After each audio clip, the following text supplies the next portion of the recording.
Hi again, I'm Doc Palmer, the author of McGraw-Hill's best-selling reliability book, the Maintenance Planning and Scheduling Handbook. I'd like to share some ideas today, and I appreciate your being with me so I can give you my 2 cents. I want to quickly run through the 6 principles of planning and the 6 principles of scheduling, and then tweak those for reactive work. Those are tips of icebergs, so bear with us and we'll talk about all this stuff future. And just today, this will help you understand. To begin with, the first principle of planning is you have to protect the planners. People grab planners, they use them for other things. They're a staff position. Staff work can always wait. People are grabbing planners to use them for other stuff.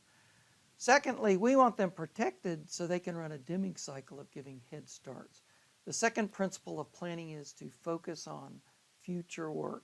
We want to work before it started. That's a complicated definition of future work. We haven't started or assigned the work yet. We want to give head starts. We're not trying to be perfect. That's the most difficult part of planning, and it's a part of one of the 2 concepts. We're running a Deming cycle. We're not making perfect job plans. You've got to do that. Then the craft feedback that we save, we want to save that at the component level. I think of a dentist office. When I go to the dentist, I want them to have a Doc Palmer file. I'm unique. Every asset you have is unique. That fan over there is different from that fan over there, even though it's the same model. This fan over here, you have to worry about alignment. This fan over here is more something else. This valve is the same as that valve over there. That valve over there, it's got a problem with the pipe support. This valve over here is a problem with insulation. This valve over here is using water. This valve over there is piping acid. It's the same model valve. Every patient is unique. So protect the planners, focus the planners on running a head start, and then save the information at the component level.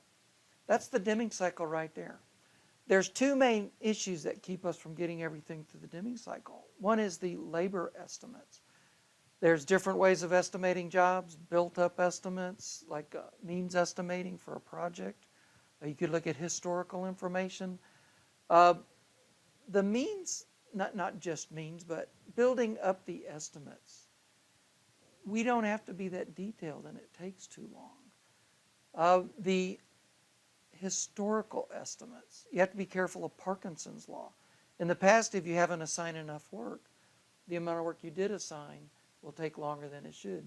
Plus, you have slow mechanics, you have fast mechanics, you don't know exactly what's wrong with that pump. The estimates are all over the place. So my recommendation for the estimates is a SWAG.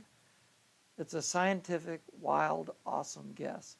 Basically, it's a judgment. I think this job should take a couple hours if somebody generally knows what they're doing and nothing goes unusually wrong.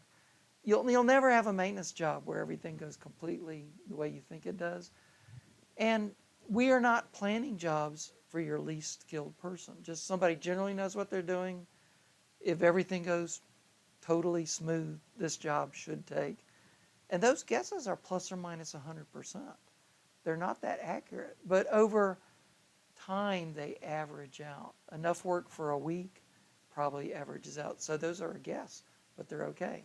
That's an unusual concept, isn't it? And then the level of detail. We want great job plans that a new person could use. We want great job plans that would be a reference for a senior person. You can't start there. So the level of detail, knowing we're running a Deming cycle, is as detailed as possible, subject to the constraint. You have to plan all the work. And then on the wrench time, if you measure wrench time, you're going to find out you're at 35% if you're not doing planning and scheduling right. You don't have to measure wrench time. You have to accept the concept that wrench time is 35% for a normal maintenance force not doing planning and scheduling right. If you do a wrench time study, you have to do it with statistical sampling. You can't have people report their own wrench time or just follow somebody around for the day. Well, that alone, the planning principles won't increase wrench time because of Parkinson's law. The amount of work assigned expands to fill the amount of time available. You have to give people enough work. And that's why Chapter 3 of the handbook is about the scheduling principles. Chapter 2 is the planning principle. Chapter 3 for scheduling principles, you have to have job plans. Well, that makes sense. The principle 2 is you need a credible priority system. What should break the work immediately this week? What can wait till next week? What can wait a little bit longer? You need at least 4 levels. I like 5. Spreads it out a little bit for the stuff that you don't really care when it's done. You just don't want to forget about it. And then we want to schedule for a week. A week is long enough to smooth out the estimates, to provide for the bundling or nesting of work orders together, and it's short enough to provide a goal that's achievable in the minds of the supervisors, a sense of mission. The 5th principle is we want to load it up 100%. That's the most controversial part of scheduling and planning and scheduling. We want to fully load the schedules where it's okay to break the schedule. And then we want to just leave the daily scheduling up to the supervisor. The supervisor assigns names. We don't do that in the planning department. They know who the best person to assign at the particular point. There's too much churn to do the daily scheduling a week ahead of time anyways. And the final principle of scheduling, the 6th principle, is schedule compliance. We don't want over 90% schedule compliance. We want between 40 and 90%. Under 40, you're not trying. Over 90, you're lying. You're just not fully loading the schedule to defeat Parkinson's law. On the reactive work, we want to plan some of that. But the key is never tell a supervisor to wait.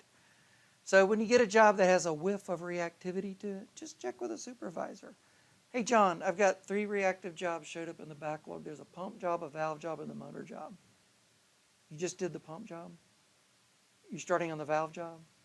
You don't think you'll do the motor job today? Okay, well, I'll knock out a job plan for the motor job. Don't plan jobs that are going to start today. This is the reactive work that should be done this week, but not necessarily today. They might start it today. How do you know? Check with a supervisor. If they're not going to do it today, knock out a job plan. You're running the dimming cycle, and you don't have to be perfect, so you can quickly put down, I think it's mechanical, probably a couple hours. You might use these gaskets. Not only that, you might peek in the file and find a great job plan you've been developing over the last 10 years. Why not stick it on there? And you want to do it as a planner, not make the supervisor have something else to do with the computer. And with all this, you have to make people use work orders. You can't have a minimum maintenance policy where you don't write something on a work order. Make people write a work order for hanging a bulletin board, cleaning up a spill. If you don't do that, people abuse the privilege and you lose valuable history. Also, it makes the scheduling mushy if you have blanket work order. So those are the 6 planning principles, the 6 scheduling principles, some advice on reactive work. And those are tips of icebergs, and we'll talk about all of those later. But thanks for joining me today. Thanks for letting me put in my 2 cents.